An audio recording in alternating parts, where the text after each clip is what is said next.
നമസ്കാരം. ന്യൂസ് 18 പൊതുവേദിയിലേക്ക് സ്വാഗതം. ഒരു നാടിനെ ഒന്നാകെ കശക്കിയെറിഞ്ഞ വയനാട്ടിലെ ദുരന്തഭൂമിയിലേക്ക് പ്രധാനമന്ത്രി നരേന്ദ്രമോദി എത്തുന്നു. ശനിയാഴ്ചയാണ് സന്ദർശനം. വലിയ പ്രതീക്ഷയിലാണ് കേരളവും വയനാട്ടിലെ ദുരിതബാധിതരായ ജനങ്ങളും. 400ഓളം പേരുടെ മരണം സ്ഥിരീകരിച്ച വയനാട്ടിലെ ഉരുൾപൊട്ടൽ ദുരന്തത്തെ ദേശീയ ദുരന്തമായി പ്രഖ്യാപിച്ച് സാമ്പത്തിക സഹായം നൽകണമെന്ന ആവശ്യം കേന്ദ്രത്തിന് മുന്നിലുണ്ട്. ഒപ്പം ജീവനല്ലാതെ മറ്റെല്ലാം നഷ്ടമായ ജനങ്ങളെ പുനരധിവസിപ്പിക്കണം. പൂജ്യത്തിൽ നിന്നും തുടങ്ങേണ്ട അവസ്ഥയിലാണവർ. വീടും വീട്ടുപകരണങ്ങളും വസ്ത്രങ്ങളും നൽകിയാൽ മാത്രം പോരാ, തുടർ ജീവിതത്തിന് ജീവനോപാധിയും കണ്ടെത്തി നൽകേണ്ടതുണ്ട്. വയനാടിനായി കേന്ദ്ര പാക്കേജ് ഉണ്ടായാലേ ഇതെല്ലാം വേഗത്തിൽ സാധ്യമാകൂ. അങ്ങനെ ഒരു പാക്കേജ് ഉണ്ടാവുമെന്ന് പ്രതീക്ഷിക്കുന്നു. ന്യൂസ് 18 പൊതുവേദി ഈ വിഷയമാണ് പരിശോധിക്കുന്നത്. പ്രധാനമന്ത്രി വയനാട്ടിലെത്തുമ്പോൾ വയനാടിനായി പ്രത്യേക പാക്കേജ് പ്രഖ്യാപിക്കുമോ? പ്രേക്ഷകർക്കും പ്രതികരിക്കാം.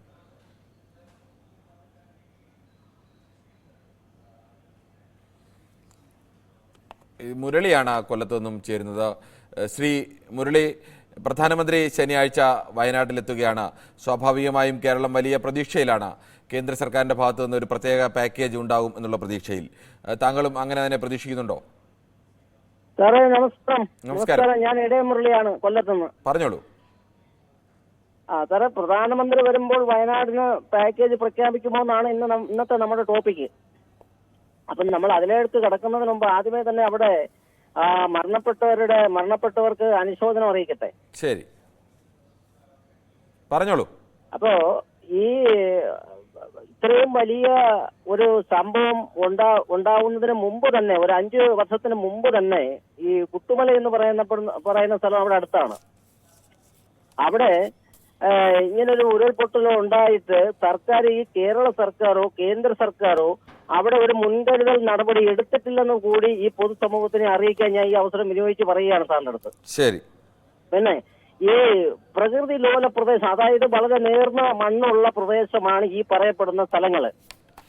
അവിടെ നിർമ്മാണ പ്രവർത്തനങ്ങൾ നടത്തുന്നത് തടയുന്നതിൽ ഈ കേരള ഗവൺമെന്റും കേന്ദ്ര ഗവൺമെന്റും അമ്പേ പരാജയപ്പെട്ടു. നമുക്ക് എന്തായാലും നമ്മുടെ വിഷയം ഇപ്പോൾ ഈ പാക്കേജ് പ്രഖ്യാപിക്കുക എന്നുള്ളതാണ്. മറ്റു വിഷയങ്ങളൊക്കെ നമ്മൾ മുൻ ദിവസങ്ങളിലൊക്കെ പലതവണ ചർച്ച ചെയ്തതാണ്. ശശിധരനാണ് വയലാറിൽ നിന്നും. ശ്രീ ശശിധരൻ, താങ്കൾക്ക് എന്താണ് പ്രതീക്ഷയുള്ളത്? പ്രധാനമന്ത്രി കേരളത്തിലെത്തുമ്പോൾ വയനാടിനായി സമാനതകളില്ലാത്ത ഒരു ദുരന്തത്തിൽ പെട്ടു നിൽക്കുന്നൊരു നാടാണ്. ആളുകൾ പറയുന്നത് പോലെ ഉപ്പ് തൊട്ട് കർപ്പൂരം വരെ അവർക്ക് വാങ്ങി നൽകിയാൽ മാത്രമേ അവർക്ക് ജീവിതം തുടങ്ങാനാവൂ. ഒന്നും ഇല്ലാത്ത അവസ്ഥ, ഉടുത്തിരിക്കുന്ന വസ്ത്രമല്ലാതെ മറ്റൊന്നുമില്ലാത്ത ഒരവസ്ഥയിൽ നിൽക്കുന്ന ജനങ്ങളാണ്. അവർക്ക് വേണ്ടി ഒരു പാക്കേജ് ഉണ്ടാകുമെന്ന് പ്രതീക്ഷിക്കുന്നുണ്ടോ? നമസ്കാരം കിരൺ. നമസ്കാരം. കുറച്ച് ദിവസമായി കണ്ടിട്ട്. കുറച്ച് ദിവസമായി ഇല്ലായിരുന്നു, ഇന്നലെ പക്ഷെ ഉണ്ടായിരുന്നു. ഞാൻ പറയുന്നത്, നമ്മളിപ്പോ അവിടെ ആദ്യം തന്നെ അവിടെ മൺമറഞ്ഞു പോയ 100 കണക്കിന് കുടുംബങ്ങളിൽപ്പെട്ട ആയിരക്കണക്കിന് പേരെ ഇപ്പം മൊത്തത്തിൽ കണക്കിലെടുത്ത ദുരന്തം അനുഭവിക്കുന്നുണ്ട്. എല്ലാവർക്കും എന്റെ കുടുംബത്തിന്റെയും യഥാർത്ഥമായ ദുഃഖം രേഖപ്പെടുത്തുകയാണ്. പ്രധാനമന്ത്രി വരുമ്പോൾ നമ്മൾ ഇത്രയും ഈ സംഭവം ഉണ്ടായ ഇതുവരെ എല്ലാവരും കക്ഷി രാഷ്ട്രീയം മറന്ന് ഒറ്റക്കെട്ടായി അവിടെ പ്രവർത്തിച്ചു. നല്ലത് തന്നെ. ഇതുപോലെ തന്നെ എന്നും കാണണം എന്നൊക്കെ ആഗ്രഹിക്കുന്നവരാണ് നമ്മൾ. ഇനി ചെയ്യാനുള്ള കാര്യം ഇതേ ആർജവം ഇനി അങ്ങോട്ടും കാണിക്കണം. കാരണം അല്ലാണ്ട് കുറച്ച് ദിവസങ്ങൾ കഴിയുമ്പോൾ ഇതെല്ലാം മറന്ന് മുന്നോട്ട് പോയാൽ പോരാ. അപ്പൊ പ്രധാനമന്ത്രി വരുമ്പോൾ ഒറ്റക്കെട്ടായി എല്ലാ രാഷ്ട്രീയ കക്ഷികളും ബാധ്യസ്ഥരാണ്. എല്ലാ പാർട്ടിയിലും പെട്ട ആളുകളെയും നമ്മളെ വിട്ട് പിരിഞ്ഞു പോയവരിലുണ്ട്. അതുകൊണ്ട് എല്ലാവരും ഒറ്റക്കെട്ടായി നിന്ന് ഇതൊരു ദേശീയ ദുരന്തമായിട്ട് പ്രഖ്യാപിച്ച് കഴിയാവുന്ന ആനുകൂല്യങ്ങൾ മേടിച്ച് അവിടെ ഒരു വയനാട് വീണ്ടും പുനർനിർമ്മിക്കണം എന്നാണ് എന്നെപ്പോലുള്ളവർക്ക് പറയാനുള്ളത്. അതാണ് നമ്മളെയൊക്കെ ആഗ്രഹം. ശരി, ഓക്കെ. താങ്കളുടെ അഭിപ്രായം വളരെ വ്യക്തമാണ്. വയനാട് നിന്നും ശ്രീ അബ്ദുള്ള കൂടി ചേരുന്നുണ്ട്. ശ്രീ അബ്ദുള്ള, മറ്റുള്ളവർക്കൊക്കെ പുറത്തുനിന്ന് കാണുന്നതാകും വയനാടുകാരൻ. അബ്ദുള്ളയുടെ ടെലിഫോണിൽ ചില തടസ്സങ്ങളുണ്ടെന്ന് തോന്നുന്നു. ദാസനാണ് കണ്ണൂരിൽ നിന്നും. ശ്രീ ദാസൻ, താങ്കൾക്ക് എന്താണ് പ്രതീക്ഷ? പ്രധാനമന്ത്രി കേരളത്തിലേക്ക് വരുമ്പോൾ, വയനാട്ടിലേക്ക് എത്തുമ്പോൾ അവിടേക്ക് ഒരു പാക്കേജ് പ്രഖ്യാപിക്കുമെന്ന് നമുക്ക് പ്രതീക്ഷിക്കാമോ? പ്രതീക്ഷിക്കാമല്ലോ. 1000 കോടി രൂപ പാക്കേജെങ്കിലും പ്രഖ്യാപിക്കണം. അതുപോലെ തന്നെ നമ്മൾ ആദ്യം ചെയ്യേണ്ടത്, ഞാൻ ഒരു വാഹന ആക്സിഡന്റ് ആയിട്ട് കുറച്ചൊന്നും കിടപ്പായിട്ടില്ല, എന്തോ ചുക്കണമുണ്ട്. ഞാൻ പറയുന്നത് ഒരു കാർ ആക്സിഡന്റ് ആയിട്ടാ. കാര്യമായ കുഴപ്പമല്ലോ ഉണ്ടോ? ഇല്ല, MRI സ്കാനിൽ വലിയ കുഴപ്പമില്ല. അവനിപ്പോ കുറച്ച് ദിവസം വിശ്രമിക്കാണ്. ഇപ്പൊ വലിയ കുഴപ്പമില്ല. ഇപ്പൊ എനിക്ക് നടക്കാൻ പറ്റുന്നുണ്ട്. അപ്പൊ ഞാൻ പറയുന്നത്, ഇവർക്ക് ഈ പാവപ്പെട്ട ആൾക്കാർ ആദ്യമായിട്ട് ഈ ഇവിടുന്ന് മാറ്റിയിട്ട് വാടക വീട്ടിൽ താമസിക്കുകയും അവർക്ക് ചെരുപ്പ് മുതൽ തോർത്ത് പേസ്റ്റ് ബ്രഷ് മുതൽ കയ്യിലും കൊണ്ടുപോയി സകല സാധനങ്ങളും വാങ്ങിച്ചു കൊടുക്കുകയും 2ാം ഘട്ടമായിട്ട് അവർക്ക് നഷ്ടപ്പെട്ട രേഖ മുഴുവൻ എല്ലാ രേഖയും കൊടുക്കുകയും അതിനുശേഷം ഒരു 1000 കോടി രൂപ കേന്ദ്രം കൊടുക്കണം. ഒരു 2000 കോടി രൂപ പാക്കേജ് പ്രഖ്യാപിച്ചിട്ട് നല്ല ടൗൺഷിപ്പോട് കൂടി മുഖ്യമന്ത്രി പറഞ്ഞ പോലെ തന്നെ നല്ല അന്തസ്സായിട്ട് ഇവരെ കുടിയിരുത്തണം. കാരണം എന്ന് വെച്ചാൽ ഇത് ലോകത്തിൽ നമ്മൾ ആദ്യമായിട്ടാണ് നിങ്ങൾ സംഭവം കാണുന്നത്. നമുക്ക് കാണുന്നതൊക്കെ വളരെ സന്തോഷം, ഇത് ദുഃഖം പറയാന്നല്ലാതെ ഇത് അനുഭവിക്കുന്ന ആൾക്കാർക്ക് വേറെ വേണ്ട ദുഃഖം അനുഭവിച്ച ആളെയാണ്. അപ്പോൾ എല്ലാ ആൾക്കാരും ഇനി നമ്മളൊന്നും പറഞ്ഞ അറിയില്ല. കേന്ദ്രം ഒരു 1000 കോടി രൂപയും പ്രഖ്യാപിക്കണം. കേന്ദ്രം വേറെ പിന്നെന്താ കേന്ദ്രം. ശരി, ഓക്കെ, താങ്കളുടെ അഭിപ്രായം വളരെ വ്യക്തമാണ്. പാലക്കാട് നിന്നും ശ്രീ സതീഷ് കൂടി ചേരുന്നുണ്ട്. ശ്രീ സതീഷ്, പ്രധാനമന്ത്രി വയനാട്ടിലേക്ക് എത്തുമ്പോൾ നമുക്ക് എന്ത് പ്രതീക്ഷിക്കാം? സാറേ, എനിക്ക് പറയാനുള്ളത് ഒരു 4000 കോടിയെങ്കിലും പ്രഖ്യാപനം. എന്നാ വെച്ചാൽ അവർക്ക് വേണ്ട സൗകര്യം, ഒരു വീടാണല്ലോ ഏറ്റവും പ്രധാനം. 3 അവർക്ക് ആഹാരമെങ്കിലും എന്തെങ്കിലുമൊക്കെ ചെയ്യാം. എന്തെങ്കിലും ഒരു കൂലി പണിയെടുത്ത് ജീവിക്കാനും പറ്റുകയാണെങ്കിൽ ചെയ്യാം. അത് കുഴപ്പമില്ല. ഏത് വിദ്യാഭ്യാസം വീട് മാത്രം പോരാ. അപ്പൊ സാധാരണ വീടില്ലാത്ത ഒരാൾക്ക് വീട് വെച്ച് കൊടുക്കാം.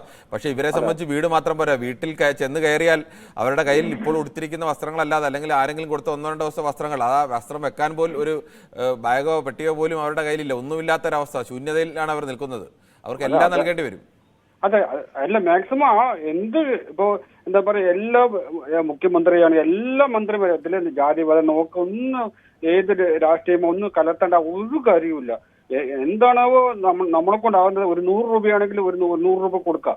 സാധാരണപ്പെട്ട ആൾക്കാർ, ഞാനൊരു കൂലിപ്പണിക്കാരനാണ് എങ്കിലും പോലും ഞാനൊരു 1000 രൂപ കൊടുക്കാൻ ഞാൻ തയ്യാറാണ്. 1000 രൂപയെങ്കിൽ 1000 കൊടുക്കാം. എന്നാൽ ആവുന്ന സഹായം ഞാൻ ചെയ്യുന്നത്. അതുപോലെ എല്ലാ ആൾക്കാരും ഒറ്റക്കെട്ടായി നിന്നിട്ട് മനസ്സിനെ അംഗീകരിക്കുന്നു. ഓരോരുത്തരും ഒരാൾക്ക് കൊടുക്കാൻ കഴിയുന്ന തുക എത്ര ചെറുതാണെങ്കിലും ആ കൊടുക്കാനുള്ള മനസ്സ് എന്ന് പറയുന്നത് വളരെ വലുതാണ്.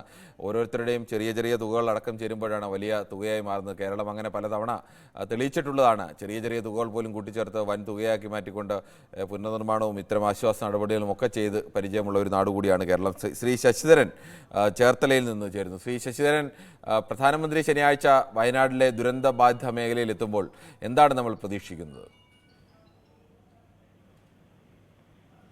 ശ്രീ ശശിധരൻ, കേൾക്കാമോ താങ്കൾക്ക്? ശ്രീ വിക്രമനാണ് അടൂരിൽ നിന്നും. ശ്രീ വിക്രമൻ, താങ്കൾക്ക് പറയാം.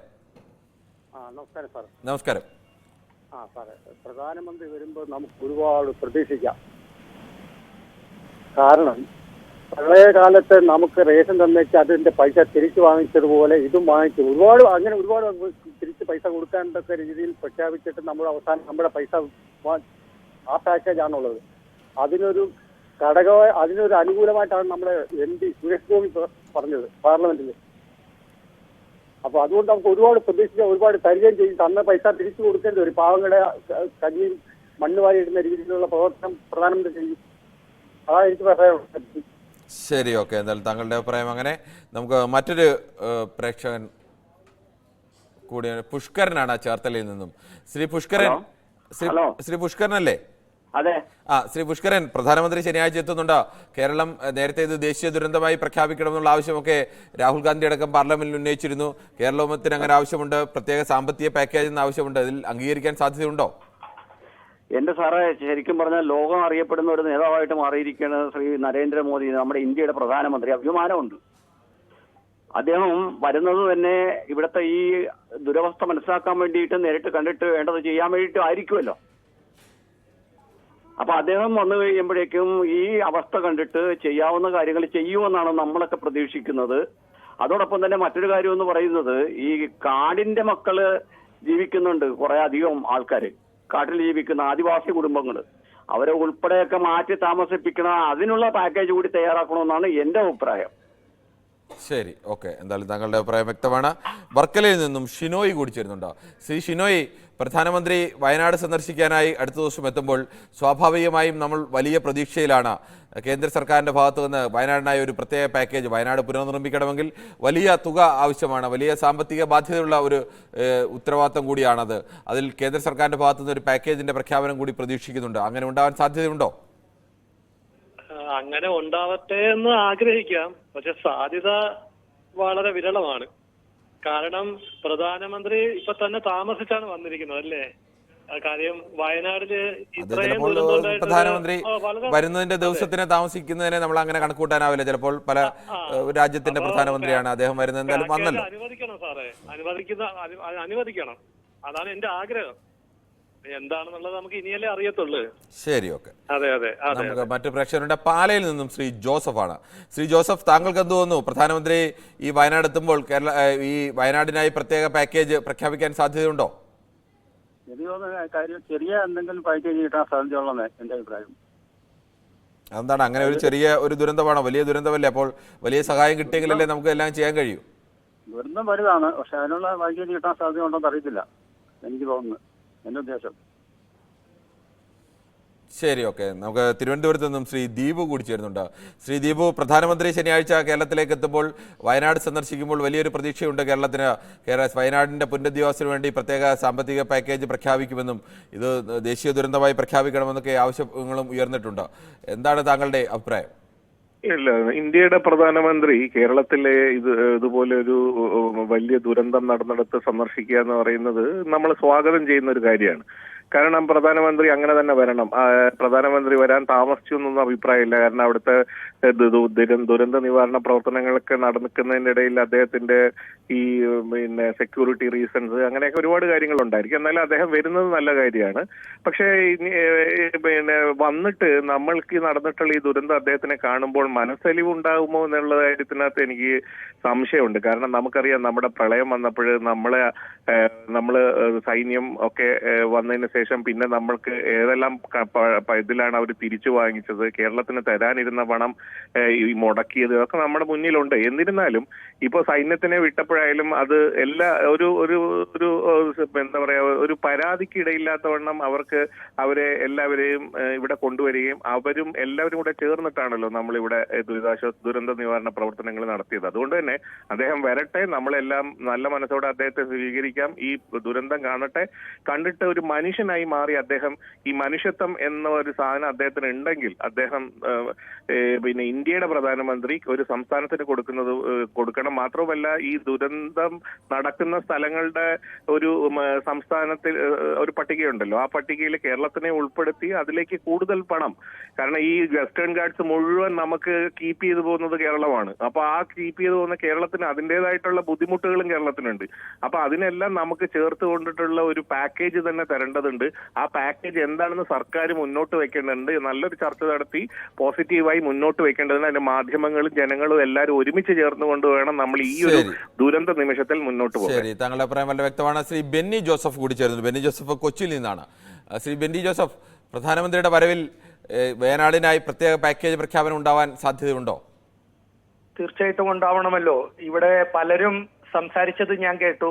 ഈ ദുരന്തത്തിൽ പോലും രാഷ്ട്രീയമാണ് പറയുന്നത്. എന്നാൽ ഞാൻ പറയുന്നത് രാഷ്ട്രത്തിന് വേണ്ടിയുള്ള രാഷ്ട്രീയമാണ്. പ്രധാനമന്ത്രി വരട്ടെ, വന്നിട്ട് ഇവിടെ ഉണ്ടായ നഷ്ടം വിലയിരുത്തട്ടെ. അതിനോടൊപ്പം ഈ ദുരന്തത്തിന് കാരണക്കാരായ കുറെ ഉദ്യോഗസ്ഥരുണ്ട്, റവന്യൂവില്, ജിയോളജി ഡിപ്പാർട്ട്മെന്റിലൊക്കെ. അവിടെ അനധികൃതമായി കെട്ടിടം നിർമ്മാണങ്ങൾ അനുവദിച്ചത്, കോറികൾ അനുവദിച്ചത്, അവരെ ഒന്നും വെറുതെ വിടരുത്. കൂടാതെ മലയാളികൾ എന്ന് പറഞ്ഞാൽ ഒരാൾക്കൊരു ബുദ്ധിമുട്ട് വന്നാൽ കൈയെറിഞ്ഞ് സഹായിക്കണവരാ. പക്ഷെ കോവിഡിലും സുനാമിയിലും 2018 വെള്ളപ്പൊക്കത്തിലൊക്കെ ഒത്തിരി കളവ് നടന്നു. അതും പാർട്ടിക്കാർ തന്നെ കളവ് നടത്തിയതും മുഖ്യമന്ത്രിയുടെ ദുരിതാശ്വാസ നിധിയിൽ നിന്ന് വകമാറ്റി ചെലവാക്കിയതൊക്കെ പറയുമ്പോൾ ഒരു ഉത്തര കൊറിയയിലെ രാജാവ് ചെയ്യുന്ന പോലെ എല്ലാവർക്കെതിരെ കേസെടുക്കാന്ന് പറഞ്ഞാൽ അതിനൊന്നും ജനങ്ങളൊന്നും ഭയപ്പെടില്ല. ശ്രീലങ്കയും ബംഗ്ലാദേശും കണ്ടു പഠിക്കണം എന്നാണ് അഴിമതിയുള്ള ഏത് നാടിനോട് എനിക്ക് പറയാനുള്ളത്. നമ്മളിപ്പോൾ ചർച്ച ചെയ്യുന്ന വിഷയം അതല്ല. നമ്മളുടെ വിഷയം പ്രധാനമന്ത്രി വരുമ്പോൾ പ്രധാനമന്ത്രിയുടെ ഭാഗത്ത് നിന്ന് ഈ വയനാടിന് വേണ്ടി പ്രത്യേക പാക്കേജോ അല്ലെങ്കിൽ പ്രഖ്യാപനമോ ഉണ്ടാകുമോ എന്നുള്ളതാണ്. നന്നായിട്ട് സഹായിക്കുന്നതിനോടൊപ്പം തന്നെ ഇതിന് ഉത്തരവാദിയായ ഉദ്യോഗസ്ഥരുടെയും കൂടി പണം കണ്ടെത്തണം. അല്ലെങ്കിൽ ഇത് തുടർന്നുകൊണ്ടേയിരിക്കും കേരളത്തിൽ. ഇതൊരു പ്രകൃതി ദുരന്തമായിട്ട് എനിക്ക് തോന്നിയിട്ടില്ല. അവിടെ ഒത്തിരി കാര്യങ്ങൾ നമുക്ക് അത്തരം വിഷയങ്ങളെല്ലാം പിന്നീട് വിശദമായി ചർച്ച ചെയ്യേണ്ടതാണ്. തൽക്കാലം എന്തായാലും അവിടുത്തെ ആളുകളെ പുനരധിവസിപ്പിച്ചേ മതിയാവൂ. ആരുടെയും കുഴപ്പം കൊണ്ടല്ല അവിടെ പ്രകൃതി ദുരന്തം ഉണ്ടായത്. അങ്ങനെ ദുരന്തം ഉണ്ടായതിന് മറ്റേതെങ്കിലും മനുഷ്യൻ്റെതായ കാരണങ്ങളുണ്ടെങ്കിൽ അതൊക്കെ പരിശോധിക്കേണ്ടത് തന്നെയാണ്. പരിശോധിക്കേണ്ട എന്ന് പറയുന്നില്ല. പക്ഷേ ദുരന്തത്തിൻ്റെ മുഖത്തല്ല അത് ചർച്ച ചെയ്യേണ്ടത്. അതുകൊണ്ട് തന്നെ തൽക്കാലം അത്തരം ചർച്ചകളെ പ്രോത്സാഹിപ്പിക്കാൻ വഴിയില്ല. അത് പിന്നീട് ചർച്ച ചെയ്യേണ്ട വിഷയങ്ങൾ തന്നെയാണ്. അതിൻ്റെ ഗൗരവവും ശാസ്ത്രീയതയും എല്ലാം പരിശോധിക്കേണ്ടത് തന്നെയാണ്. ഇനിയും ഇത്തരം അപകടങ്ങൾ ഒഴിവാക്കാൻ വേണ്ടിയും. നമുക്ക് മറ്റ് പ്രേക്ഷകൻ കൂടിയുണ്ട്. ജോസ് ആണ് ഇടുക്കിയിൽ നിന്നും. ശ്രീ ജോസ്, ഇടുക്കിയിൽ നിന്ന് വിളിക്കുമ്പോൾ സ്വാഭാവികമായും ഇടുക്കിയിൽ താങ്കൾ ഈ ഹൈറേഞ്ച് പ്രദേശത്ത് താമസിക്കുന്ന ആളാണോ? അതെ അതെ. ഇടുക്കിയിൽ എവിടെയാണ്? ഇടുക്കിയിലെ തോപ്രാങ്കുടിയിൽ എന്ന് പറയുന്ന സ്ഥലം. തോപ്രാങ്കുടിയിലൊക്കെ ഉരുൾപൊട്ടൽ സാധ്യതയുള്ള സ്ഥലങ്ങളൊക്കെ ഉള്ളതാണോ? ഈ ഭാഗത്തെങ്ങും ഉരുൾപൊട്ടലൊന്നും ഉണ്ടായിട്ടില്ല. പക്ഷേങ്കിൽ ഇവിടെ വനമുള്ള മേഖലയിലെ ആണ് ഏറ്റവും കൂടുതൽ 2012 പ്രളയത്തിന് ഏറ്റവും കൂടുതൽ വനം ഇടിഞ്ഞു പോയതും മല ഇടിഞ്ഞു പോയതും ആ മരം പാറക്കെട്ടെല്ലാം ഇടിഞ്ഞു പോയത്. പക്ഷെ നമുക്ക് പ്ലെയിനായിട്ട് കിടക്കുന്ന സ്ഥലത്ത് അങ്ങനെ മതി കാര്യമായിട്ട് ഇടിഞ്ഞില്ല. ഇപ്പൊ പ്രധാനമന്ത്രി പ്ലെയിനായിട്ട് കിടക്കുന്ന സ്ഥലത്തല്ലല്ലോ. വയനാട്ടിൽ വരുമ്പോൾ ഏറ്റവും അത്യാവശ്യമായിട്ട് നമുക്ക് അടിയന്തരമായിട്ട് ചെയ്യേണ്ട കാര്യങ്ങൾ ചെയ്യണം. അതാണ് നമ്മുടെ ഏറ്റവും വലിയ ആവശ്യം. പുനരധിവാസം വളരെ അത്യാവശ്യപ്പെട്ട ഒരു കാര്യമാണ്. അത് ചെയ്യാൻ ഉള്ളത്. പിന്നെ പുകഴ്ച നിയന്ത്രിക്കേണ്ടത് അത്യാവശ്യമാണ്. ശരി, താങ്കളുടെ അഭിപ്രായം വളരെ വ്യക്തമാണ്. ഇടുക്കിയിൽ നിന്നും ശ്രീ ജോസ് ആണ് സംസാരിച്ചത്. മറ്റൊരു പ്രേക്ഷകൻ കൂടി ഈ വിഷയത്തിൽ പ്രതികരിക്കാനുണ്ട്. പവിത്രനാണ്. ശ്രീ പവിത്രൻ, താങ്കൾ എങ്ങനെയാണ് കാണുന്നത് പ്രധാനമന്ത്രിയുടെ വരവിനെ? കേരളം പ്രതീക്ഷയോടുകൂടിയാണ് കാണുന്നത്. വയനാടിന് വേണ്ടി ഒരു വലിയ പാക്കേജ് ഉണ്ടാവും എന്ന് പ്രതീക്ഷിക്കുന്നുണ്ട്. അതുണ്ടാവാൻ സാധ്യതയുണ്ടോ? തീർച്ചയായും. കാരണം നമ്മുടെ പ്രധാനമന്ത്രിയുടെ വരിക എന്ന് പറയുന്നത് തന്നെ നമുക്ക് ഒരാശ്വാസം. അപ്പൊ നമുക്ക് എന്തെങ്കിലും കിട്ടുമെന്ന് തന്നെയാണ്, കാര്യമായി കിട്ടുമെന്ന് തന്നെയാണ് എന്റെ വിശ്വാസം. പിന്നെ ഇതിൽ രാഷ്ട്രീയം കാണേണ്ട പ്രശ്നമൊന്നുമില്ല. നമുക്ക് കിട്ടാവുന്നിടത്തോളം നേടിയെടുക്കുക, അതിലെല്ലാവരും ഒറ്റക്കെട്ടായി നിൽക്കുക എന്നാണ് എനിക്ക് പറയാനുള്ളത്. ശരി, താങ്കളുടെ അഭിപ്രായം വളരെ വ്യക്തമാണ്. നമുക്ക് മറ്റൊരു പ്രേക്ഷകൻ കൂടിയുണ്ട് ഈ വിഷയത്തിൽ പ്രതികരിക്കാൻ. ശശിധരനാണ് കൊടുവള്ളിയിൽ നിന്നും. ശ്രീ ശശിധരൻ, താങ്കൾ എങ്ങനെയാണ് പ്രതീക്ഷിക്കുന്നത് പ്രധാനമന്ത്രിയുടെ വരവിൽ? ഈ വയനാട്ടിലെ ജനങ്ങളെ പുനരധിവസിപ്പിക്കുക എന്ന് പറഞ്ഞാൽ ഒരു ഭഗീരഥ പ്രയത്നത്തിനും വേണ്ട ആവശ്യം തന്നെയാണ്. അത്രത്തോളം വലിയ തുക ചെലവാക്കേണ്ടി വരും, അത്രത്തോളം വലിയ അധ്വാനം അതിനുവേണ്ടി വേണ്ടിവരും. A to Z എല്ലാ കാര്യങ്ങളും അവർക്ക് വേണ്ടി ചെയ്തു കൊടുക്കേണ്ടി വരും. അല്ലാതെ ഒരു വീട് വെച്ച് മാത്രം നൽകിയിട്ട് മാറി നിൽക്കാനാവില്ല. എല്ലാ സാധനങ്ങളും അവർക്ക് നൽകേണ്ടി വരും, ജീവനോപാധി അടക്കം. അതുകൊണ്ട് അത്തരത്തിലൊരു സാമ്പത്തിക പാക്കേജ് കേന്ദ്ര സർക്കാരിന്റെ ഭാഗത്തു നിന്ന് ഉണ്ടാവുമെന്ന് താങ്കൾ പ്രതീക്ഷിക്കുന്നുണ്ടോ? അതെ, എനിക്കൊരു അഭിപ്രായം പറയാനുള്ളത് എന്താണെന്ന് വെച്ചാല്, ഇപ്പൊ കിട്ടിക്കൊണ്ടിരിക്കുന്ന ഫണ്ടിലേക്ക് അത് കൂടാതെ ഓരോ കുടുംബത്തിനും പ്രധാനമന്ത്രിയുടെ പാക്കേജിൽ നിന്ന് ഒരു 25 ലക്ഷം രൂപ തന്നെ ഏറ്റവും ചുരുങ്ങിയത് കിട്ടിയാൽ ആ കുടുംബത്തിന് അത്രയൊരു ചെറിയൊരു ആശ്വാസം ആകുമായിരുന്നു എന്നുള്ളതാണ് എനിക്ക് പറയാനുള്ളത്. ശരി, എന്തായാലും താങ്കളുടെ ഓരോരുത്തരുടെയും 25 ലക്ഷം ഓരോ കുടുംബത്തിനും എന്നുള്ളൊരു വലിയ ആഗ്രഹം കൂടിയാണ് താങ്കൾ വെക്കുന്നത്. എന്തായാലും നമുക്ക് മറ്റൊരു പ്രേക്ഷകനിലേക്ക് കൂടി കടക്കേണ്ടതുണ്ട്. മനോജാണ് കോഴിക്കോട് നിന്നും. മനോജ് തന്നെയല്ലേ പേര്? ശരി, ശ്രീ മനോജ് കോഴിക്കോട് എവിടെയാണ്? കോഴിക്കോട് ടൗൺ തന്നെ. അപ്പോൾ വയനാടുമായി ചേരുന്ന സ്ഥലത്ത് അല്ല. അപ്പോൾ എന്തായാലും താങ്കൾ എന്തായാലും ഈ സ്ഥലമൊക്കെ അറിയുന്ന ആളായിരിക്കുമല്ലോ, കോഴിക്കോടുകാരനാകുമ്പോൾ. എങ്ങനെയാണ് താങ്കൾ ഈ സ്ഥലം അപകടത്തിന് ശേഷം സന്ദർശിച്ചിരുന്നു? ഓക്കെ. അപ്പോൾ എന്തായാലും താങ്കൾ എന്ത് പ്രതീക്ഷിക്കുന്നു? ആ വയനാടിലെ ആ പ്രദേശത്തിന്റെ പുനരധിവാസത്തിന് വേണ്ടി, അതിന്റെ പുനരുദ്ധാരണത്തിന് വേണ്ടി ഒരു സാമ്പത്തിക പാക്കേജ് പ്രധാനമന്ത്രിയിൽ നിന്നുണ്ടാവും. പറഞ്ഞോളൂ. പ്രധാനമന്ത്രി വരുന്നതിൽ സന്തോഷം. പ്രധാനമന്ത്രി വന്ന നല്ല പാക്കേജ് കിട്ടും. പക്ഷെ അതല്ല, അത് അവിടുത്തെ പാവപ്പെട്ട ജനങ്ങൾക്ക് ഈ പൈസ കിട്ടുമെന്നുള്ളത് മാത്രം ചർച്ച കിട്ടും. ഇവിടുത്തെ ചരിത്രം അതാണ്. അതെന്താണ് അങ്ങനെ? ഹലോ, പറഞ്ഞോളൂ. താങ്കളെ TV മ്യൂട്ട് ചെയ്ത ശേഷം പറയുക. താങ്കൾ ആ TV മ്യൂട്ട് ചെയ്യുക. നമുക്ക് അടുത്ത പ്രേക്ഷകനിലേക്ക് പോകേണ്ടതുണ്ട്. എല്ലാ പ്രേക്ഷകരുടെയും ശ്രദ്ധയ്ക്ക് ദയവായി ന്യൂസ് 18 പൊതുവേദിയിൽ പ്രതികരിക്കുമ്പോൾ നിങ്ങളുടെ TV മ്യൂട്ട് ചെയ്ത് ഫോണിൽ മാത്രം ശ്രദ്ധിച്ച് സംസാരിക്കുക. അല്ലെങ്കിൽ നമുക്ക് കൃത്യമായി അതിൻ്റെ സംവേദനം സാധ്യമാകില്ല. രണ്ടും തമ്മിൽ ചെറിയ വ്യത്യാസമുണ്ട്, സമയവ്യത്യാസമുണ്ട്.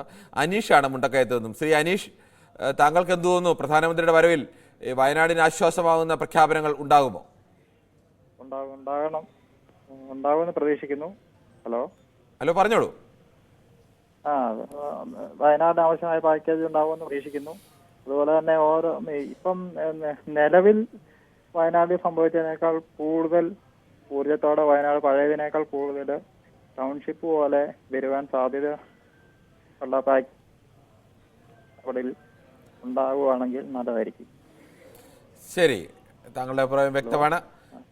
ശരി, താങ്കൾ അഭിപ്രായം പറഞ്ഞു കഴിഞ്ഞു കാണും എന്ന് പ്രതീക്ഷിക്കുന്നു. നമുക്ക് മറ്റൊരു പ്രേക്ഷകരിലേക്ക് കൂടി പോകേണ്ടതുണ്ട്. ഈ വിഷയത്തിൽ പ്രതികരിക്കാൻ ഇനിയുള്ളത് രത്നമാണ് ഇടുക്കിയിൽ നിന്നും. ശ്രീ രത്നം, ഇടുക്കിയിൽ എവിടെയാണ്? ക്ഷമിക്കണം, രാധാമണിയാണ്. ക്ഷമിക്കണം, പേര്. നമസ്കാരം. ഇടുക്കിയിൽ എവിടെയാണ്? ഇടുക്കി വണ്ടൻമേട്. അപ്പൊ എന്തായാലും വയനാട്ടിലെ ജനങ്ങളുടെ ഒരു ദുസ്ഥിതിയെ കുറിച്ച് നമ്മളെല്ലാം അറിഞ്ഞല്ലോ. അവർ അത്രത്തോളം ദുരിതത്തിൽപ്പെട്ട് നിൽക്കുകയാണ്. പ്രധാനമന്ത്രി വരുമ്പോൾ അവർക്ക് ഒരു ആശ്വാസ പദ്ധതി ഉണ്ടാകുമോ? ഉണ്ടാകും എന്നുള്ള പ്രതീക്ഷയിൽ നമ്മൾ ഇരിക്കുന്നു. പാവപ്പെട്ട ജനങ്ങളെ എല്ലാരെയും ചേർത്ത് പിടിച്ച് പ്രധാനമന്ത്രി രക്ഷിക്കൂ എന്നുള്ള ഒരു ആത്മവിശ്വാസം എനിക്കും എന്റെ കുടുംബത്തിനും ഉണ്ട്. ശരി, താങ്കൾ ആ ടി വി ഒന്ന് മ്യൂട്ട് ചെയ്യുവോ? എന്തോ? ടി വി മ്യൂട്ട് ചെയ്യോ? ചെയ്യും. എന്നും ഈ വാർത്തകളെല്ലാം കണ്ടുകൊണ്ട് ഇങ്ങനെ ഇരിക്കുക സാറേ. കാരണം കൂലിപ്പണിക്ക് പോകുന്നതാണ് ഞങ്ങളും. കൂലിപ്പണി ഇല്ലാതെ വീട്ടിൽ ഇങ്ങനെ ഇരിക്കുകയാണ്. അന്നേരം ഇതെല്ലാം കണ്ട് നമ്മുടെ മനമെല്ലാം വേദനിച്ച് നമ്മൾ ഇങ്ങനെ ഇരിക്കുന്നു. ശരി, ആരുടെയും മനസ്സിനെ നൊമ്പരപ്പെടുത്തുന്ന, ആരുടെയും മനസ്സിനെ അസ്വസ്ഥപ്പെടുത്തുന്ന, ആരെയും വികാരഭരിതമാക്കുന്ന രംഗങ്ങളാണ് കഴിഞ്ഞ ദിവസങ്ങളിലെല്ലാം നമുക്ക് വയനാട്ടിൽ നിന്ന് കാണേണ്ടി വരുന്നതും കേൾക്കേണ്ടി വരുന്നതും വായിക്കേണ്ടി വരുന്നതും എല്ലാം. തിരുവനന്തപുരത്ത് നിന്നും ശ്രീ ജയകുമാർ കൂടി ചേരുന്നുണ്ട്. ശ്രീ ജയകുമാർ, എങ്ങനെയാണ് പ്രധാനമന്ത്രി ഈ വയനാട് സന്ദർശിക്കുമ്പോൾ വയനാടിന് വേണ്ടി ഒരു പാക്കേജ് പ്രഖ്യാപനം പ്രതീക്ഷിക്കാമോ? നമസ്കാരം. നമസ്കാരമുണ്ട്, പറഞ്ഞോളൂ. എനിക്ക് ആദ്യം പറയാനുള്ളതെന്ന് വെച്ചാൽ, 1-2 പേരോട് സാറ് പറയുന്ന കേട്ട് ഇന്നത്തെ ചർച്ച അതല്ല എന്ന് പറയുന്ന കേട്ടു. അവരത് ചർച്ചയാണോ അത് പറഞ്ഞത്? ഇവിടെ നടക്കാനുള്ള കാര്യങ്ങളല്ലേ പറഞ്ഞത്? അതിനെക്കാളും ചർച്ച നടത്തിയവരുടെ ഇതൊന്നും പറഞ്ഞു കേട്ടില്ലല്ലോ. നമ്മൾ നേരത്തെ ദുരിതാശ്വാസ നിധിയെ കുറിച്ചും ദുരിതാശ്വാസ നിധിയുടെ കാര്യങ്ങളെ കുറിച്ചും ഒക്കെ പൊതുവേദി തന്നെ ചർച്ച ചെയ്തിരുന്നതാണ്. നമ്മൾ ഓരോ ദിവസവും എടുക്കുന്ന വിഷയം എല്ലാ ദിവസവും കേട്ടുകൊണ്ടിരിക്കുന്നതാണ്. ഇന്ന് തന്നെ അതല്ലാത്ത പ്രസംഗിച്ചവരോട് ആരും സാറ് മിണ്ടിയില്ലല്ലോ. ഓരോരുത്തരുടെ വികാരമല്ലേ പറയുന്നത്? എല്ലാരും ഒരുപോലെ കണക്കൂട്ടണം. എല്ലാരും ഒരുപോലെയാണ് കണക്കൂട്ടുന്നത്. ഈ പാക്കേജ് എത്തും പറഞ്ഞ് അങ്ങോട്ട് അയച്ചു കൊടുത്തിട്ട് അതിനെ വാങ്ങിച്ച് ഇവിടെ ചെലവാക്കാന്ന് വിചാരിച്ചാൽ ഒക്കില്ല. ഓരോരുത്തർക്കും ഇതുവരെയുണ്ടായ നഷ്ടവും ഇനി അവരുടെ ഭാവിയിലേക്കുള്ള തുകയും കണക്കൂട്ടി അയച്ചു കൊടുത്ത് അവരവരുടെ കയ്യിൽ തന്നെ എത്തണം. കഴിഞ്ഞ പ്രളയകാലത്തുണ്ടായതുപോലെ സംഭവിക്കാൻ ഒക്കില്ല. അതുകൊണ്ട് പല സംഘടനയ്ക്ക് പൈസ കൊടുത്തവരാണ് എന്നെ പോലെയുള്ള പലരും. അതുകൊണ്ട് ഈ പൈസ വാങ്ങിച്ചിട്ട് ദുരിതം അനുഭവിക്കുന്നവർക്കുള്ളതാണ് ദുരിതാശ്വാസം. ഇവിടെ എന്ത് ദുരിതം അനുഭവിച്ചിട്ടാണ് 25 ലക്ഷം വെച്ച് 400 കൊടുത്തത്? ഉഴവൂർ വിജയൻ എന്ത് ദുരിതം അനുഭവിച്ചു? കൊടിയേരി ബാലകൃഷ്ണന്റെ ഡ്രൈവർ എന്ത് ദുരിതം അനുഭവിച്ചു? അങ്ങനെ പലർക്കും കൊടുത്തുകൊണ്ടല്ലേ ആൾക്കാർക്ക് ഈ പ്രയാസങ്ങൾ വരുന്നത്. അതുകൊണ്ട് പറഞ്ഞു പോകുന്നത്. ശ്രീ ജയകുമാർ, CMDRF-ന്റെ ഇപ്പോൾ ഈ വയനാടിന് വേണ്ടി നൽകുന്ന തുക പലതരത്തിൽ അതിനകത്ത് തുക വരാറുണ്ട്. അല്ലാത്ത സമയത്തും അവിടെ തുക വരാറുണ്ട്. ആ തുകയൊക്കെ ചെലവഴിക്കാൻ കൃത്യമായ മാനദണ്ഡമുണ്ട്. അതനുസരിച്ചാണ് ചെലവഴിക്കുന്നത്.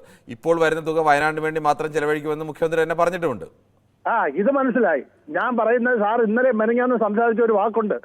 ഇതിന് പ്രത്യേക ഓഡിറ്റ് ഉണ്ട്. ആ സംവിധാനം വഴി ചെലവഴിക്കുള്ളൂ, അല്ലാതെ ചെലവഴിക്കാൻ പറ്റൂല എന്നൊക്കെ. ആ സംവിധാനം ഉള്ളപ്പോഴാണോ ഈ ലക്ഷങ്ങൾ 25 വെച്ച് കൊടുത്തത്? ഇത് ജനങ്ങൾക്ക് അറിഞ്ഞൂടെ? സാർ 2 ദിവസം ജയകുമാർ, ഇത് ഈ സമയത്ത് CMDRF-ലേക്ക് ഏത് സമയത്തും പൈസ വന്നുകൊണ്ടിരിക്കും. 365 ദിവസവും പല ഘട്ടത്തിലായിട്ട് പല ആളുകളുടെ പൈസ വന്നുകൊണ്ടിരിക്കും. അത് ചെലവഴിക്കുന്നതിന് അതിൻ്റെതായ മാനദണ്ഡങ്ങളുണ്ട്. ആ മാനദണ്ഡങ്ങൾ അനുസരിച്ചാണ് ചെലവഴിക്കുന്നത്. പക്ഷേ ഈ ഒരു പ്രത്യേക സമയത്തേക്ക് മാനദണ്ഡത്തിൽപ്പെട്ടതാണോ ഈ 25 ലക്ഷം വെച്ച് 400 കൊടുത്തത്? അതെ, അതുകൊണ്ടാണല്ലോ അതിന് കേസ് പോയിട്ട് ദുരിതാശ്വാസ നിധി എന്നാണ് കൊടുത്തിരിക്കുന്നത്. അതിന്റെ പേരിലാണ് കേസ് നടക്കുന്നത്. അതിനാണ് കേസ് കൊടുത്തത്. കോഴി വിറ്റതും മുട്ട വിറ്റതും വീട് തീർത്ത പൈസ കൊടുത്തിരിക്കുന്നത്. ഞാൻ പറഞ്ഞല്ലോ, ഇപ്പോൾ തന്നെ ഒരു സംസ്ഥാനത്തിന്റെ മുഖ്യമന്ത്രി ഇപ്പോൾ തന്നെ അദ്ദേഹം വ്യക്തമാക്കി കഴിഞ്ഞു, ഈ ദിവസങ്ങളിൽ കിട്ടുന്ന തുക പൂർണ്ണമായും വയനാടിന് വേണ്ടി തന്നെ ചെലവഴിക്കുമെന്ന് വ്യക്തമാക്കി കഴിഞ്ഞു. അല്ലാതെ ദിവസങ്ങളിൽ കിട്ടുന്ന തുക ഇത്തവണത്തെ എല്ലാ ദിവസങ്ങളിൽ കിട്ടുന്ന തുക ഏതൊക്കെ തരത്തിൽ ചെലവഴിക്കാമെന്ന വ്യവസ്ഥയുണ്ട്. ആ വ്യവസ്ഥ അനുസരിച്ച് ചെലവഴിക്കുന്നതിന് തടസ്സങ്ങളൊന്നുമില്ലല്ലോ. എന്റെ പൊന്നു സാറേ, എനിക്കൊരു ഒറ്റ ചിന്തയേ ഉള്ളൂ. ഈ പാവങ്ങൾക്ക് കിട്ടാനുള്ള കിട്ടണം. ജനം എന്തുവാണോ കൊടുക്കാൻ തയ്യാറാണ്. ഇത് ഇവർക്ക് തന്നെ കിട്ടണം. ഇതിന് മുമ്പുള്ള അനുഭവമാണ് പറഞ്ഞത്. അത് രണ്ടുപേർ പറഞ്ഞപ്പോഴാണ് സാർ അവരെ കട്ടിയിപ്പിച്ചത്. ഈ അനുഭവം കിട്ടണം, ഇത് ഇവർക്ക് തന്നെ കിട്ടണം. അത് കിട്ടാൻ വേണ്ടിയാണ് അവർ സംസാരിച്ചത്. ജയകുമാർ വിശദമായി തന്നെ പറഞ്ഞല്ലോ. ആ വിഷമം ജയകുമാർ അങ്ങ് മാറിയല്ലോ. ഓക്കെ സാർ, ഓക്കെ, ശരി, ഓക്കെ. എന്തായാലും താങ്കളുടെ അഭിപ്രായം, നമ്മൾ ആരുടെയും അഭിപ്രായത്തിന് വ്യത്യസ്ത അഭിപ്രായങ്ങൾ തന്നെയാവും. പക്ഷേ വിഷയം മാറിപ്പോകുമ്പോഴാണ് പലപ്പോഴും നമ്മൾ ആ വിഷയത്തിൽ ഇടപെടേണ്ടി വരുന്നത്. പിന്നീട് ആ തരത്തിലല്ലാതെ ഒരു പൊതുവേദിയിൽ സംസാരിക്കേണ്ട വിഷയത്തിലല്ലാത്ത തരത്തിലേക്കുള്ള അഭിപ്രായങ്ങൾ പറയുമ്പോഴും ചിലപ്പോൾ ഇടപെടേണ്ടി വരും. സ്വാഭാവികമായും അത്ര ഇടപെടലുകൾ കൂടി ചേരുന്നതാണ് ഈ പൊതുവേദി. നമുക്ക് മറ്റൊരു പ്രേക്ഷകരിലേക്ക് കൂടി കടക്കേണ്ടതുണ്ട്. ബീനയാണ് ഇടുക്കിയിൽ നിന്നും. ശ്രീ ബീന, പ്രധാനമന്ത്രി വയനാട് സന്ദർശിക്കുമ്പോൾ കേരളം വലിയ പ്രതീക്ഷയിലാണ്. പ്രത്യേകിച്ച് വയനാടിൽ ദുരന്തബാധിതരായി ഉടുതുണിക്ക് മറുതുണിയില്ലാതെ എന്നൊക്കെ പറയാൻ കഴിയുന്ന ഒരു അവസ്ഥയിൽ ഇപ്പോൾ ഈ ക്യാമ്പുകൾ താമസിക്കുന്നവർക്ക് ഇപ്പോൾ ഭക്ഷണവും വസ്ത്രവും ഒക്കെ കിട്ടുന്നുണ്ട് എന്ന് കരുതി അവരുടെ മുന്നോട്ടുള്ള ജീവിതം എന്തെന്നുള്ള വലിയ ചോദ്യചിഹ്നത്തിന് മുന്നിൽ നിൽക്കുകയാണ്. അവർക്ക് ഒരു ജീവിതം ഒരുക്കി നൽകേണ്ടതുണ്ട്. അത്തരത്തിലേക്കുള്ള ഒരു സാമ്പത്തിക പാക്കേജിന്റെ പ്രഖ്യാപനം ഉണ്ടാവാൻ സാധ്യതയുണ്ടോ? സാറ് ഉറപ്പായിട്ടും പ്രധാനമന്ത്രി വരുമ്പോൾ നമുക്കൊരു പാക്കേജ് പ്രഖ്യാപിക്കുമെന്നാ എനിക്ക് തോന്നുന്നേ. കാരണം ഇത് നമുക്ക് രാഷ്ട്രീയമില്ല, ജാതിയില്ല, മതമില്ല. നമ്മളെല്ലാവരും ഒറ്റക്കെട്ടായി നിന്ന് അവർക്ക് വേണ്ടി നമുക്ക് എന്നാ ചെയ്യാൻ പറ്റുമോ അത് നമുക്ക് ചെയ്തു കൊടുക്കുക. ഇതൊരു രാഷ്ട്രീയം ഇതിൽ നമുക്ക് കലർത്തരുത്. ജാതി മതം ഒന്നും അവരെ നമുക്ക് നല്ല രീതിയിൽ നമുക്ക് അവരെ മുന്നോട്ട് കൊണ്ടുപോകാന്നുള്ള ഒരഭിപ്രായം എനിക്കുള്ളത്. ശരി, നമുക്ക് മറ്റു പ്രശ്നം കൂടിയുണ്ട്. പാലക്കാട് നിന്നും ഗോപാലകൃഷ്ണനാണ്. ശ്രീ ഗോപാലകൃഷ്ണൻ, താങ്കൾ എന്താണ് പ്രധാനമന്ത്രിയുടെ സന്ദർശനത്തിൽ പ്രതീക്ഷിക്കുന്നത്? നമസ്കാരം സാർ. ശുഭപ്രതീക്ഷയാണ് നമുക്ക് എല്ലാവർക്കും. കാരണം ഇത്ര ഒരു ദുരിതഘട്ടത്തില് അദ്ദേഹം വരുമ്പോ വേണ്ട രീതിയിൽ പ്രവർത്തിക്കുന്നതാണ് നമ്മളെയൊക്കെ ആഗ്രഹം ചെയ്യുന്നതാണ് പ്രതീക്ഷയും. മാത്രവുമല്ല, അർഹതപ്പെട്ട കൈകളിൽ അത് എത്തേണ്ടമാതിരി എത്തിക്കാൻ എല്ലാവരും ശ്രദ്ധിക്കണം എന്നുള്ള ഒരു അഭിപ്രായമുണ്ട്. ശരി, അതും പ്രധാനം തന്നെയാണ്. കൃത്യമായ കൈകളിൽ അത് എത്തിച്ചേരുക എന്നുള്ളത് തന്നെ അതും ഏറ്റവും പ്രധാനം തന്നെ. ശ്രീ ആന്റണിയാണ് കൊല്ലത്തു നിന്നും. ശ്രീ ആന്റണി, താങ്കൾ എന്താണ് പ്രധാനമന്ത്രിയുടെ സന്ദർശനത്തിൽ പ്രതീക്ഷിക്കുന്നത്? Hello, good afternoon. ഞാൻ കൊല്ലം ജില്ലയിൽ ആര്യങ്കാവ് അമ്പനാട് തേയില എസ്റ്റേറ്റിൽ നിന്നാണ് സംസാരിക്കുന്നത്. താങ്കൾക്ക് അപ്പോൾ ഈ ഇത്തരം പ്രദേശങ്ങളെ കുറിച്ചൊക്കെ കൂടുതൽ അറിയാവുന്ന ആളായിരിക്കുമല്ലോ. എനിക്ക് കുറച്ചുണ്ട്. ഞാൻ സെൻട്രൽ റോക്ക് എസ്റ്റേറ്റിൽ ഒന്ന് താമസിച്ചിട്ടുണ്ട്. ഞാൻ ഹാരിസൺസ് മലയാളം കമ്പനിയിലെ ഒരു സ്റ്റാഫായിരുന്നു. ഞാൻ അവിടുത്തെ ഇത് കണ്ടിട്ട് വളരെ ദുഃഖിച്ചിരിക്കുകയാണ്. എങ്കിലും പ്രധാനമന്ത്രി വരുമ്പോൾ ഒരു നല്ല പാക്കേജ് ഉണ്ടാകട്ടെ എന്ന് ഞാൻ പ്രത്യാശിക്കുന്നു, പ്രാർത്ഥിക്കുന്നു. എങ്കിലും എനിക്ക് ഒരേ ഒരു കാര്യം ഇതിനകത്ത് കാണാൻ കഴിഞ്ഞത്, 572 മില്ലിമീറ്റർ മഴ പെയ്തപ്പോൾ അവിടെയുള്ള ആൾക്കാർക്ക് മാർഗനിർദ്ദേശം കൊടുക്കാൻ ആർക്കും സന്മനസ്സുണ്ടായില്ലേ? അത് എന്തുകൊണ്ട് മനസ്സിലാക്കിയില്ല? എങ്കിൽ കുറെ സ്വത്തുക്കൾ രക്ഷിക്കാൻ കഴിഞ്ഞില്ലെങ്കിലും കുറെ കൂടി ജീവൻ രക്ഷിക്കാൻ കഴിയുമായിരുന്നു പെട്ടെന്ന് ഓടിപ്പോകുമ്പോൾ. അപ്പം ഈ 572 മില്ലിമീറ്റർ മഴ പെയ്യുക എന്ന് പറഞ്ഞു കഴിഞ്ഞാൽ തീർച്ചയായിട്ടും ഉരുൾപൊട്ടൽ ഉണ്ടാകും, ഒരു സംശയവുമില്ല. 1992 31 സെന്റിമീറ്റർ മഴ പെയ്തപ്പോൾ, അല്ലെങ്കിൽ 310 മില്ലിമീറ്റർ മഴ പെയ്തപ്പോൾ ആര്യങ്കാവില് കൊല്ലം തിരുമംഗലം റോഡിന്റെ 1 കിലോമീറ്റർ ദൂരം മൊത്തം ഒലിച്ചു പോയിരുന്നു. അപ്പൊ 60 സെന്റിമീറ്റർ മഴ പെയ്യുമ്പോൾ അത് എത്ര വലുതായിരിക്കും, അത് മനസ്സിലാക്കാനും. ശരി, ഓക്കെ, താങ്കളുടെ അഭിപ്രായം വളരെ വ്യക്തമാണ്. ഇത്തരം കാര്യങ്ങളൊക്കെ കുറെ കൂടി നമ്മൾ മുൻകരുതലുകൾ എടുക്കേണ്ടതാണ്. എന്തായാലും പൊതുവേദിയിൽ പ്രതികരിച്ച ഭൂരിപക്ഷം എന്നല്ല, ഏറെക്കുറെ എല്ലാവരും തന്നെ ഒരേ അഭിപ്രായമാണ് പറഞ്ഞത്. പ്രധാനമന്ത്രി വയനാട് സന്ദർശിക്കുമ്പോൾ വയനാട്ടിലെ ജനതയുടെ പുനരധിവാസത്തിന് വേണ്ടി, ആ നാടിൻ്റെ പുനരുദ്ധാരണത്തിന് വേണ്ടി, അവിടെ ആ നാട്ടുകാരുടെ ജീവിതം രക്ഷപ്പെടുത്താൻ വേണ്ടിയുള്ള ഒരു കേന്ദ്ര സർക്കാരിൻ്റെ ഭാഗത്തു നിന്നൊരു സാമ്പത്തിക പാക്കേജ് ഉണ്ടാകും എന്നുള്ള പ്രതീക്ഷയിൽ തന്നെയാണ്.